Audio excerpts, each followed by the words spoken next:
Diolch yn fawr. Thank you. Hello, everybody. I'd like to say thank you, first of all, to Innovation and Diversification for asking me to come and speak today and share my some 30 years worth of experience in hospitality with you. I've got 25 minutes to try and do that, so it's going to be a bit of a gallop. I want to cover the whole spectrum of hospitality accommodations, if I can, in that time. It's going to be a bit of an overview, of course, but I won't be necessarily talking about things like, cottages, although they do come into the mix. So we'd better crack on. So I've broken the process down. What I'm going to do is take you through what I would do when I'm creating a new hospitality business, and all of the things that I do with my clients to try and produce a future-proof business, because hospitality, I think Wales is really well placed for the hospitality industry. We've got such beautiful countryside and a fabulous culture, and it's about time we shared more of that with the visitors coming not only from the rest of the UK but also from abroad. So I've broken it down. Number one is the location. So that's the actual area in which you are based, and we're going to have a look at it as a destination, and we're going to have a look at your particular site potential, and we're going to have a look at the competition that you might be up against. Although I always say there's no such thing as competition, just opposition. Number two, we're going to have a look at how to start shaping and bringing your business model together, and how to create or what kind of structures or development that you're going to go through, and also how we're going to shape that business, how we're going to create an experience for our guests, because it's all about the experience now. And I know that the accommodation is part of that, but the worldwide tourism trend of experiential travel and sustainability are very much at the fore of the UK tourism movement as well. Number three, we're going to have a look at what I call the business model finesse. And this is how we shape our business model and our hospitality business to meet those customer demands and to really nail down our offer so that we are really putting ourselves up there. You know, we're future-proofing our business, and we're going to maximize, we've got occupancy rates and rental fees. It's just about making sure that we maximize all of those revenues. And that very much depends on our guest experience. So I worked out I've got 1.28 minutes per slide. So let's hope I can crack through them.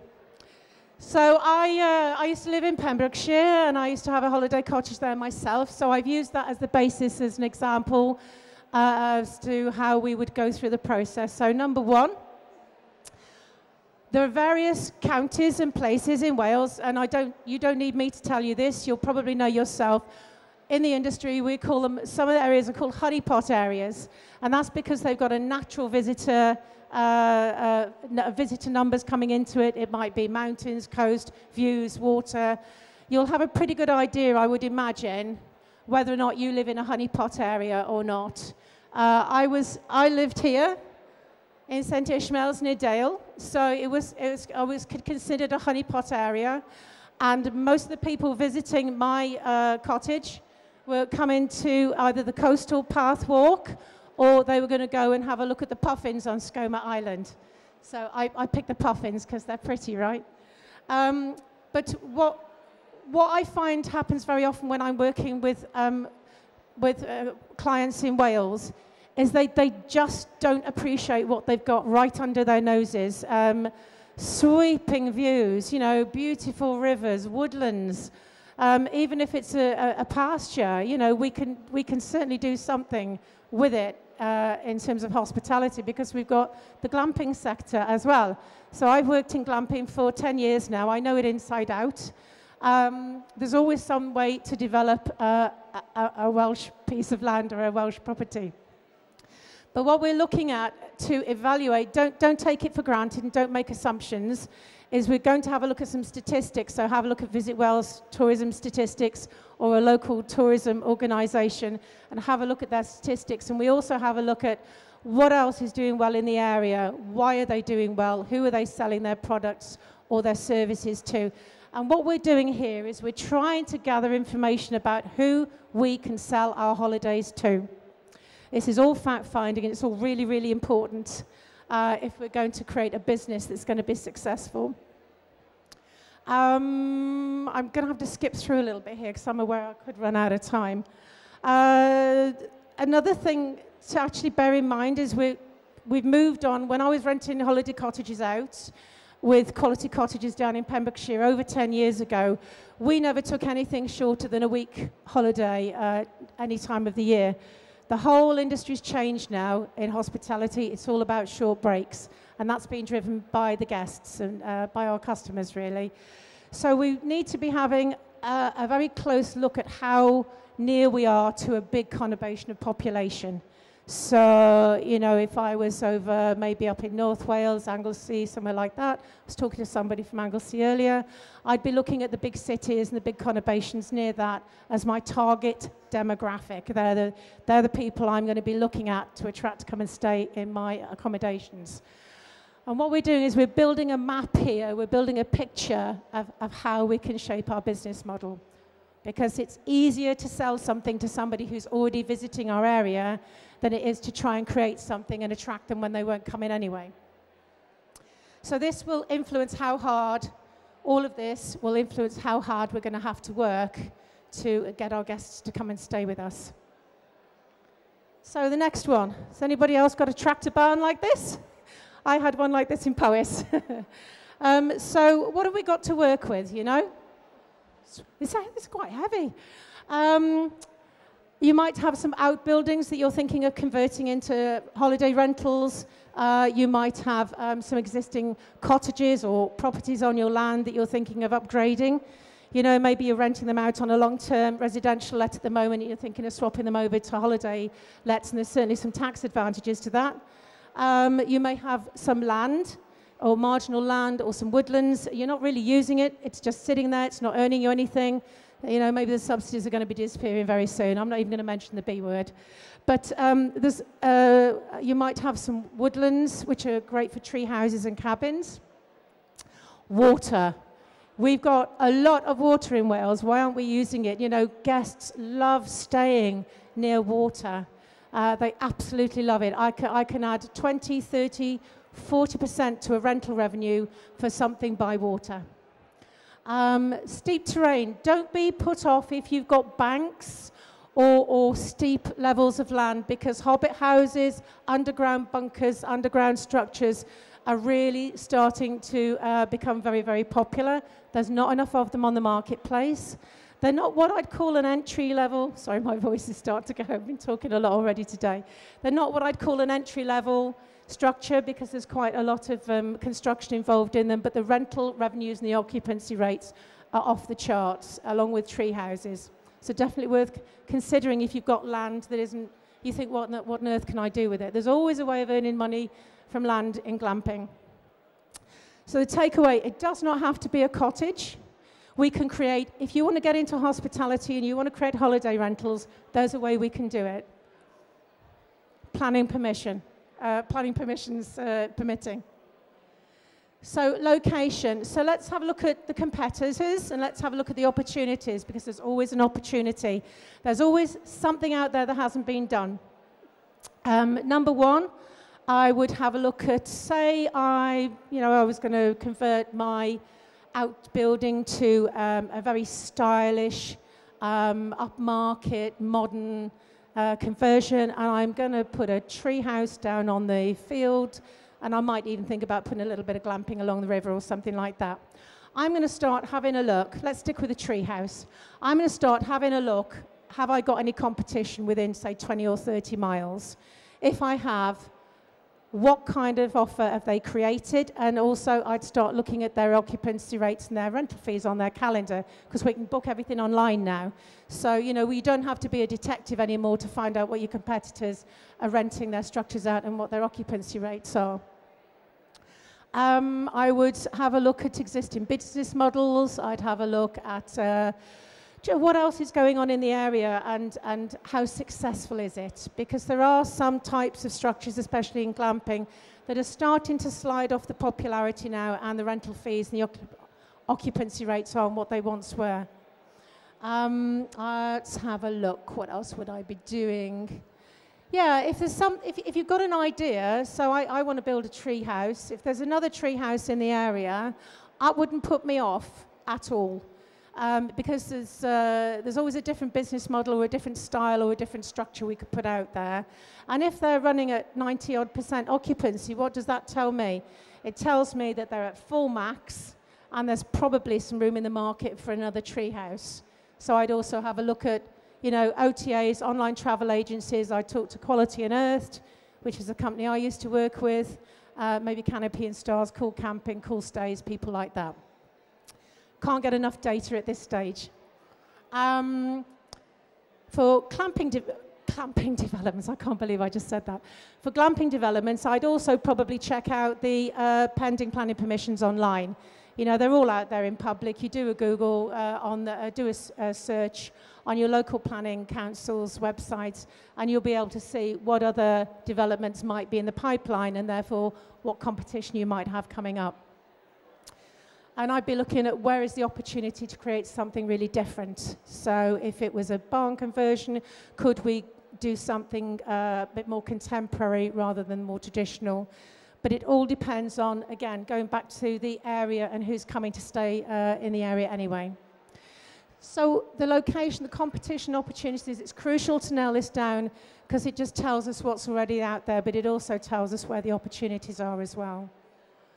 So I put together a few slides of some photos, because I don't know about you, I'm very visually, I engage with the world very visually. This is actually one of my clients' cottages at the Cambrian Mountains. So here we've got some barn conversions and some farm building conversions. We've got a very traditional little Welsh cottage here, and there's, you know, they still rent out really well if we get the experience right. This is a bunkhouse near Aberystwyth. This is a beautiful modern barn conversion, so they've kept the shape of the roof rather than, you know, turning it into a traditional house. More outbuilding conversions here. But this is the one as a business model I just wanted to expand upon. This is Celtic Camping in Pembrokeshire. It's an ex-dairy farm. It is right on the coast, so he's very fortunate. They've got beautiful views. As you can see, the sea's just here. But all of these sheds have been converted into accommodation of one form or another, mostly bunkhouse accommodation. And they run events on site, so they'll take group bookings from the Duke of Edinburgh, from schools. They do stag and hen weekends or events, and they work with other companies in the area. So Celtic Quest Co-Steering would do a co-steering afternoon, or they do a catch it, cook it, eat it, you know, or they bring some pampering in for the girls. It's a really interesting business model, a very successful business model. We just put some glamping on there this year as well to diversify the accommodation. So if you're interested in going down the sort of bunkhouse and groups business model, Celtic Camping's a great one for you to have a look at. How many people have got one of these on their farm? Yeah, have you ever thought of converting it into accommodation? They rent out really, really well. This one's rented out through Canopy and Stars in the UK. This one's American. You can even buy a book that will tell you how to do it. There's good money in quirky structures still, especially when they are congruent and authentic and part of the land on which they sit. You know, and I don't think grain stores and there couldn't be a better example, really. So land, here we're looking at glamping. We're looking at either bespoke structures, such as these. These are in Scotland, and they're renting out at, I think, £200 a night. The Scottish market's quite behind Wales and England, though. We could be looking at canvas structures. This is near a beach, so you probably can't see, but the door's shaped like a surfboard. This is another little, that's not bespoke, but it's off the shelf. They're very reasonably priced, but it's quirky, it's different. And this is what our guests are looking for. And this is a yurt up in Scotland. I was up there over winter and stayed in the house there with making the most of the beautiful views. Woodland, water and slopes, I've grouped all of those together.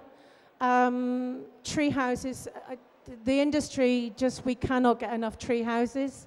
They're not the cheapest of structures to put out there, and they're not the easiest because we've got to go through the full planning process, and they do need to be built to building regulation standards. But the revenue and the occupancy rates are off the charts. You know, 80, 90% occupancy rates, and they rent out on independent sites for anything up to £500 a night. Usually, probably in the 200 to 400 range, to be fair, but you know, there's certainly some good returns to be made on those. This is an underground bunker. This is not the prettiest of pictures, but if you've got that sloping land, you know, there's still a way of developing it and turning it into a profitable hospitality business. I threw this slide in at the last minute yesterday because I think there's a big gap in the market in the UK for small, boutique, resort-style development. So we have a few structures with a communal area or a room with maybe a communal campfire or bar or something like that. This is in Slovenia. This is man-made, all of this water feature here. I don't know, this one's in Ecuador. I was over in Ecuador a couple of years ago. This is on the Galapagos. This is their clubhouse. It's stunning. The accommodation's not really that much to write home about, to be honest with you, but the clubhouse is fabulous. And this is forest holidays, so woodlands. You know, let's make the most of our beautiful features here in Wales. So, business models. Know the trends. How am I doing for time? Okay. So I work exclusively in glamping, but I keep an eye on international tourism trends and other sectors as well, right from hotels through to camping. And there are some trends that are sweeping across the board. Certainly in cottage rentals and glamping, people are looking for residential standards accommodation with en suites and all of the bells and buzzers and trimmings. If we're going to go for a bunkhouse, people want friendly and efficient service, and they want comfort, and they want it to be reasonably clean and tidy. You know, the top two complaints in the tourism industry in accommodation: number one, things not being very clean, and number two, things not being maintained very well. Beds are quite up there as well. Lumpy beds, noisy beds, squeaky beds. You name it, people don't like uncomfortable beds, and you can't blame them, can you really? They're on holiday, they don't want to go home for a rest. Families, we've got, if you're going to go down the family market, because of the climate in the UK, it's really good to add a play barn or a communal area where they can all get together when the weather's not so great. And the Fab Four: dogs, hot tubs, Wi-Fi, and outdoor fires, especially in the glamping industry. But hot tubs is the hot one. You can put 20, 25% on your occupancy rate by adding a hot tub, because guests are getting picky now. You know, if it hasn't got a hot tub and another one has, and it's about the same price, they're going to book the accommodation with a hot tub. So our leading tourism movements at the moment are experiential travel and immersive experiences. So it's places with depth, and our guests don't want to be tourists anymore. They really want to travel like a local. I mean, Airbnb have absolutely nailed this one on the head. Their business model totally gets people involved in the local community and directly with the owners.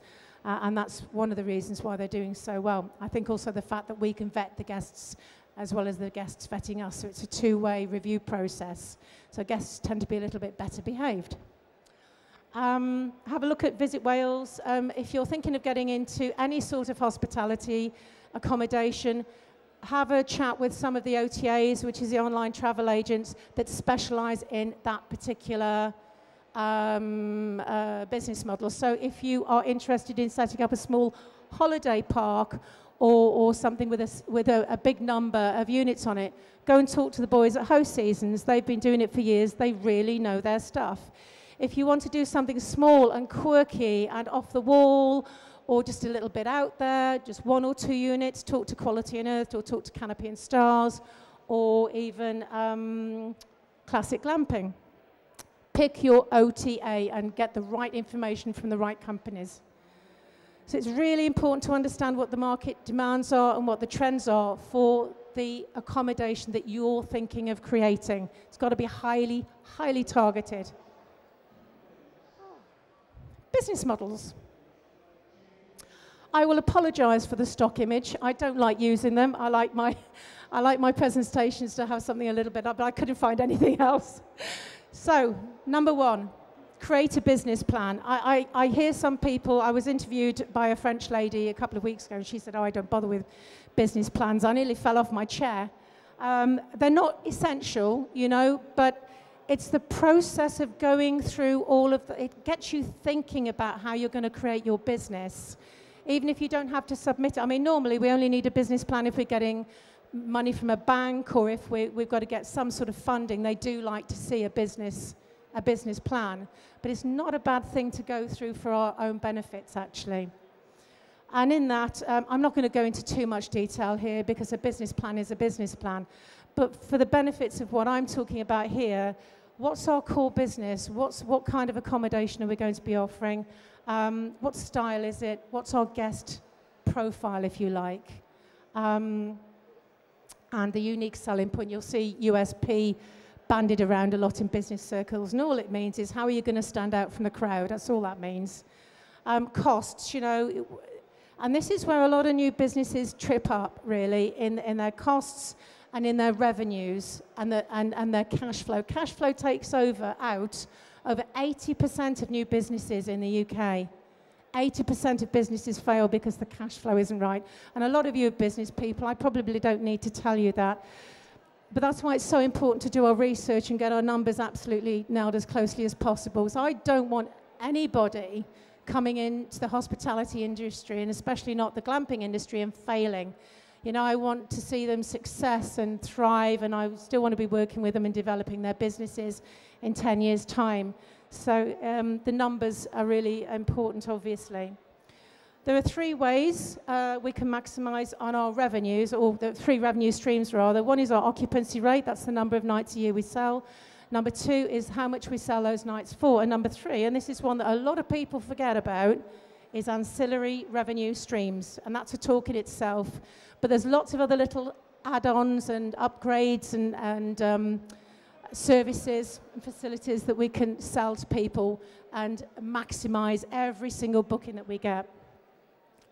So I don't know if you can read this at the back, but these are just a few ideas that I jotted down. They're sort of a business model, but they could also be a unique selling point. I've been told I've got 2 minutes left. Really? Wow, that went really fast, didn't it? So if you want to have a look at that, come and have a chat with me afterwards. I've got to crack on. So this is the really important bit. It's a shame I've only got 2 minutes left, really. This is where a lot of new hospitality businesses go tits up, if I'm going to be really blunt. It's because we've spent all of that money, we've converted the building, we've built the cabin, we've built the treehouse, we've put the glamping out there. Oh, let's go and do a Dunelm Dash and kit it out. Oh, let's go and do a run to IKEA. And this is where we lose our unique selling point big time, because this is where we could actually really make a difference and really stand out from the crowd. So I would say work with your location and build a style or a story around the history or the culture or the location. I'll give you a classic example. I used to rent a little cabin out near Hay-on-Wye, and it was done out like a pioneer cabin with red and white check fabrics and tin mugs and the whole kit and caboodle. We just went totally over the top. But the guy who owned it was a horse whisperer. And he used to wander around, well, he probably still does, wanders around in a denim jacket and a cowboy hat and cowboy boots. It was so of the place. It was fabulous. And we were renting out that for crazy, crazy rental fees. It was just so unusual. Dare to be different. If there's one thing you take away from my talk, it's only dead fish go with the flow. You know, we've got to think differently, think hard about, if you're going to come into glamping, think hard about your structure and the style and the design. Share a story, make it personal. That's another big travel and tourism trend as well. People want authenticity now. They're not so keen on the cookie cutter offer. You know, it's a big, big tourism movement. And create something outstanding, but ultimately photogenic, because it's got to go on a website at some point. That's all they've got to go on. I'm out of time. The guest experience is really, really important. Please don't forget about what you're going to create for your guests. I'll leave that up there if anybody wants to take a picture, but unfortunately I'm out of time.